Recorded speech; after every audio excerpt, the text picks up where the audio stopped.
Hi all, I am Sangeetha Jamal, Assistant Professor from the Department of Computer Science and Engineering, Rajagiri School of Engineering and Technology, Kochi. Today, I will be taking a topic under CS366 Natural Language Processing under the APJ Abdul Kalam Technological University, Kerala. The topic that I would be covering today is knowledge representation and reasoning. So, we will be dealing with knowledge representation and reasoning. Now, what is knowledge? Knowledge is one key aspect of intelligence. A person intelligent would have some kind of knowledge and we need to store this knowledge. The computer has got memory, but how do we store the natural language in a computer? That is what we will be dealing here. So, we need to understand how we can store the natural language inside a computer and what are the methods that can be used to store it. So, basically for a knowledge representation which needs to be put inside the computer, we need to have representation adequacy, that is the topics or the natural languages that we humans speak has to be represented properly. All the facts, the knowledge that that particular sentence has to be captured properly. There should be a well defined syntax and semantics for this. We cannot randomly generate any new formulas for each and every sentence that we speak for a natural language. So, it should be clear and precise and it should be easy for us to use it. Now, a knowledge representation consists of basically two things. First is the knowledge base. So, knowledge base is where we keep all the data of the sentences of the knowledge which is called as the knowledge base. The second thing that we have to have is an inference.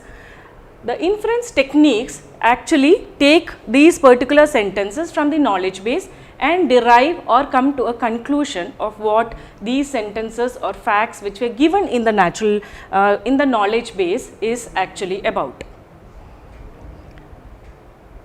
So, logical inference is used to create new sentences from the already existing sentences which has been given in the knowledge base. For an inference to be sound, we can say that this particular inference is sound if for every sentence that is present in the knowledge base, we follow it logically with a true sentence. And it is said to be complete if for every expression that is logically present, we can entail the knowledge base. Now, what is entail will be given shortly.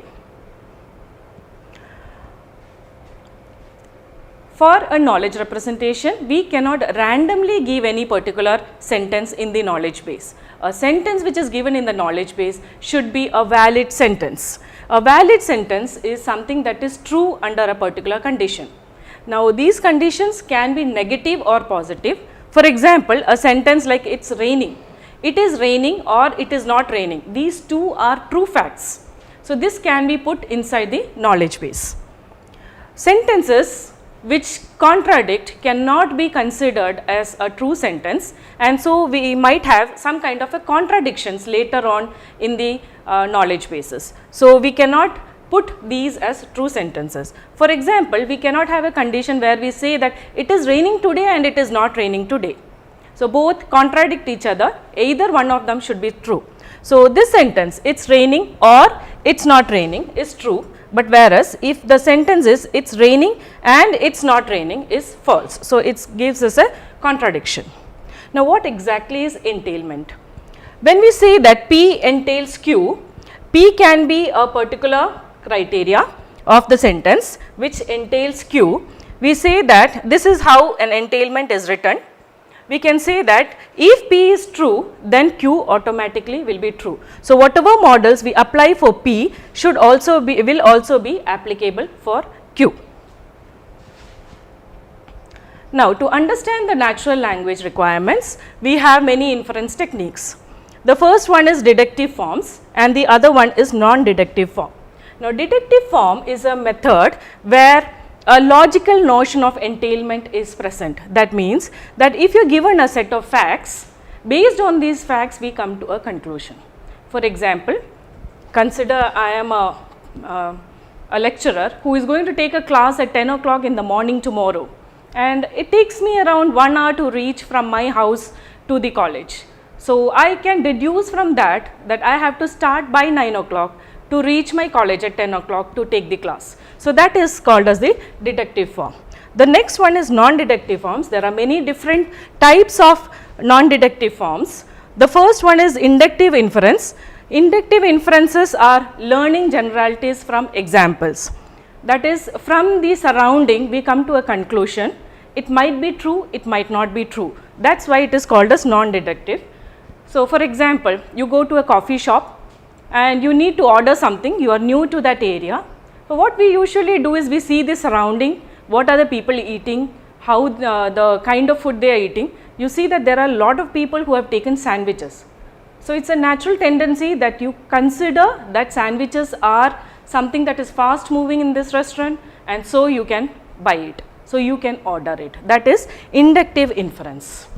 Now abductive inference. Abductive inference can be which involves based on some kind of fact that you have, but need not always be true.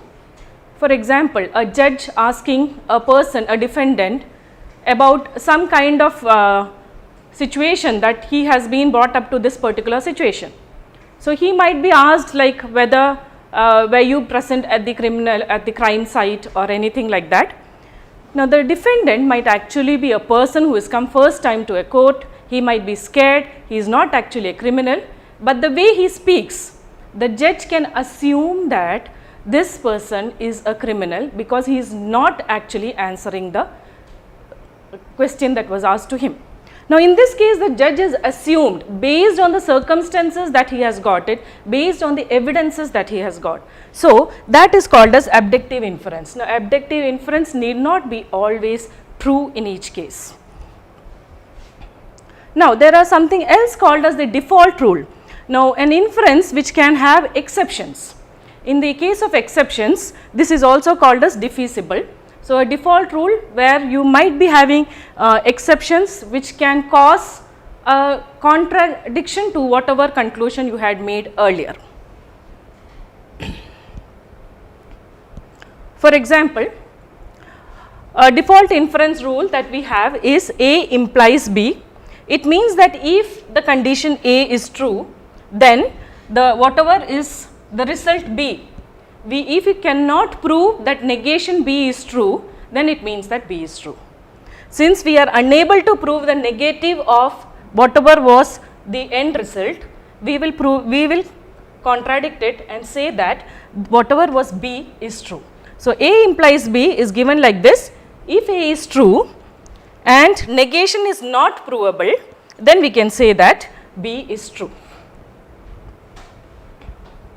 Now consider the following example. This is an FOPC or first order predicate calculus sentence which we will be dealing with in a short while. This is an example which says that consider a variable x. Now an x is a kind of a bird, and that means that x can fly. Now in this particular situation, if we have to prove that x is flying, this flying can be proved only if we can prove that it is the negation of fly is not possible. That means we take in the facts that are available to us and we say that there is a bird x, but we are unable to prove that it is not able to fly. So it means that it is able to fly. So all is based on contradictions. Now monotonic representation. Monotonic representations is where you have a set of premises. Premises are facts, and when based on these facts you come to a conclusion. So consider that you have around 5 facts. Based on these 5 facts you had come to a particular conclusion. Now the conclusion is already available with you. Later on there are some new additions which are coming to this particular premises or the set of knowledge base that is already available. So we see that the conclusion that we had taken previously still remains the same. That is, there is no change in the conclusion that we made even after additions of the sentences in premises is increased. This is called as monotonic representation. So, we do not have any change in the final conclusion that we have. The negative case happens in non-monotonic representation. In the non-monotonic representation, again as we said earlier, we might be having about 5 to 6 facts available with us. Based on these facts, we had come to a conclusion. Now, when new facts are being added to this knowledge base, the conclusion changes. That is what we had expected earlier, what we had concluded earlier is now changed. That is called as non-monotonic representation. Now, basically, this is what is the basic of knowledge representation. Now, actually how do we represent a natural language? Because a natural language is a language which has lots of sentences, new sentences can be created. It might be very difficult to store all these sentences in the system as such. And based on these sentences, we need to infer later on some kind of a conclusion. For example, when we say that it is sunny today, and you already have an umbrella, so I can say that it is sunny today, take an umbrella. But if we have facts, then I can say some kind of a conclusion. But if there are no facts available, it becomes difficult. Now, if facts are available, how do we store these facts inside the system, or how can we create a method which can help us to store these knowledge that is available to us? One of the method is called as the first order predicate calculus. Now, before coming to the first order predicate calculus, we had something called as the propositional logic. In the propositional logic, we used all the facts which were true, and each fact was actually represented by a particular value. The problem with the propositional logic was, when we had a sentence like Ravi is a boy, I could represent it by a single alphabet like A. When I represented the next sentence, I could represent it as B or any particular word. Now, the problem which occurred later on was, we had too many values which were called as A, B, C, D, E and so on. From this, how do I actually come to a conclusion that there was a boy Ravi in my first sentence, there was somebody else in my next sentence and so on? That had become a little problematic. So, deducing new facts from the existing fact also became problematic, until and unless the sentence was as such used in my next case. So, we started using something that was called as the predicate logic, which is the method that is used in first order predicate calculus. Now, what is predicate calculus? In this particular predicate calculus, we use the sentence, the main words of the sentences, the terms, the constants, the values in the sentences, and create a small calculi method or lambda calculus method or propositional method, which could help us to create a shorter version of the sentences. Now, let us see what is there in the first order predicate calculus. In the first order predicate calculus, we have got objects. Now, why do we take objects into consideration is because all the sentences in the real world we consider now in the terms of objects. So, we have values like people, houses, numbers, etc., which can be considered as objects. We have relations which can be taken into consideration. We have some functions. Now, in the predicate, in the first order predicate calculus, we have two things which can be a slight confusion, the relations and the functions. In the relation, it will be like brother of. So, we can have Ram is the brother of Ravi. So, brother of can be a predicate term which can be used over there, and function, in function is something that is solvable and will give you a result based on something like greater of 2 and 3. So, whichever is greater, the 3 value will be returned over there. So, the elements of the first order predicate calculus are based on the methods that is described over here. The first one is, we can have a basic atomic formula, we can have a formula which can be connected again with a formula, we can have a quantifier variable along with the formula, we can have a negation of the formula, we can have a formula within the bracket. An atomic formula can be something which is written with a predicate and any number of terms inside this predicate. A term can have a function with any number of terms within it.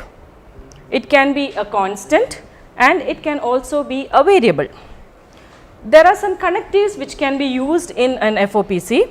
The connectives that we can use is and, or, and implies.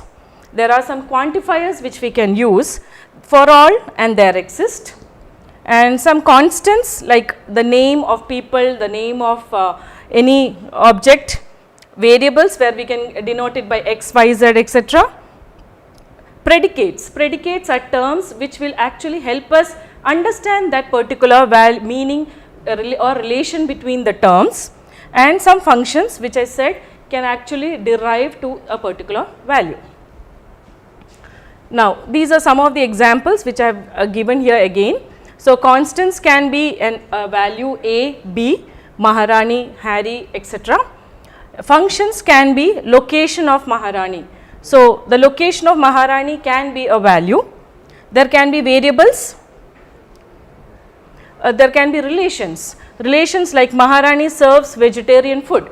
So, there is a relation that Maharani is a vegetarian restaurant and it will serve us vegetarian food.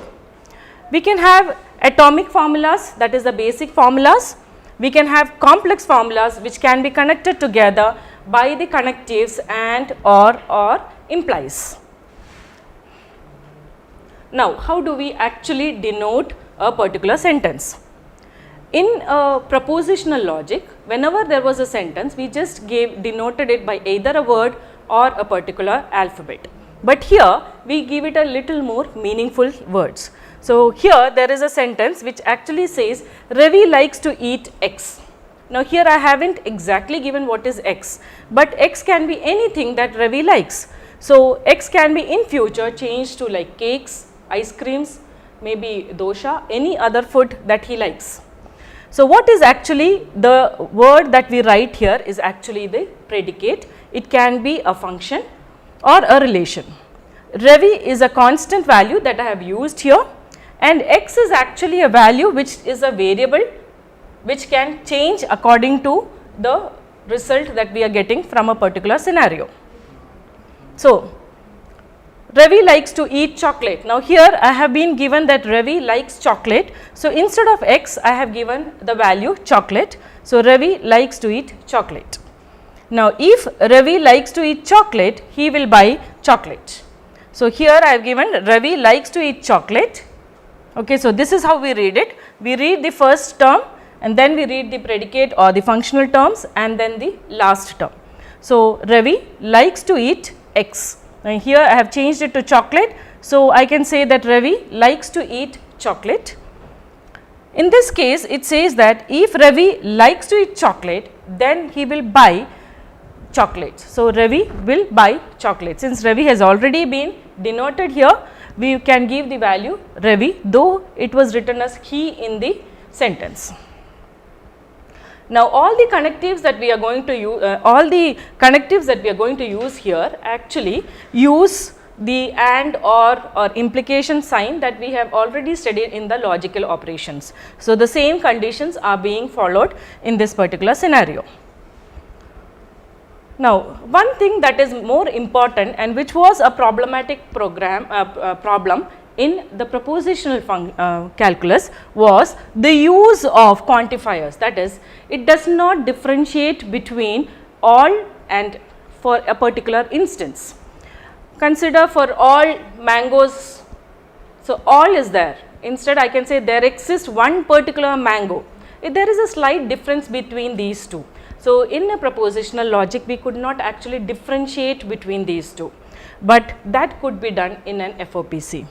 So, here for all is written by this particular symbol, and there exists, which is for a particular instant, is given by this particular symbol. So, let us just see an example. A restaurant that serves Italian food near SBI 1. So, I want to find a restaurant which serves Italian food near SBI 1. So, the thing that we have to take into account is we need a restaurant which is a value that the name of that particular restaurant is not actually given to me. So, I am going to take an X value there, and that X value should be serving me Italian food, and that x value should be near a location which I have given here as SBI1. So, the result would be there exists a particular restaurant x. So, I am giving an x variable, that x I am already saying that it is a restaurant and that x actually serves Italian food, and the location of x should be near the location of SBI1. So, if you consider all this together, it gives me this particular sentence. So, in this scenario, if my x term is later on replaced by a particular value, that particular value can be written in that location.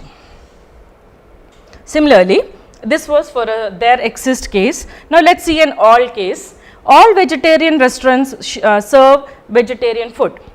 Now, here I want every vegetarian's restaurant details. So, for that I have to use the for all x. So, for all x vegetarian restaurant, and here x is every vegetarian restaurant, whereas x here is for one particular restaurant. Now, here this implies that if x is a vegetarian restaurant, it would serve me vegetarian food. So, similarly, Ravi likes to eat anything with chocolate. So, we can say that x for all x, x is something which is made up of chocolate, so has chocolate. These terms can be any word, it need not be exactly of how it is written over here. I could just write chocolate, I can write has chalk, anything that will come here, and this implies that Ravi likes to eat chocolate. Okay. So, here x is something that is having chocolate. So, Ravi would like to eat a chocolate, something that is made up of chocolate. So, Ravi do not like to eat some kind of food with celery. So, x is something that has celery and he does not like, this is the negation symbol, and he does not like to eat that particular kind of food. Here we have every person, so every x and certain kinds. So, there is some instances, so there exists y. So, x likes to eat y. So, based on these facts which are already given, we come to a conclusion, an inference can be made, and one of the rules that we have here is called as a modus ponens rule. That is, we have conditions here, vegetarian restaurant, okay, I am giving a particular name to my vegetarian restaurant or any sentence, and I have a sentence which says that if the first value is true, then it means that the second value is also going to be true. So, at the end, from these premises or facts, I derive to the conclusion that the part which is on the right side of this implication sign is true. So, here it is x serves vegetarian food. So, I am going to substitute my value here into this. So, Aryas is the term that I have used here, which gets substituted to x, and so my final result would be that particular restaurant serves vegetarian food. Based on these inferences, we can have actually many different new systems are derived with forward chaining like production systems, and backward chaining we use it in Prolog programming languages. So, this was basically the knowledge representation that and how we can deal with representing the knowledge, and we also studied one of the method of representing this knowledge, which is called as the first order predicate calculus. The references that I have been using is from James Allen textbook, Natural Language Understanding and Speech and Language Processing by Juravsky and Martin. Thank you.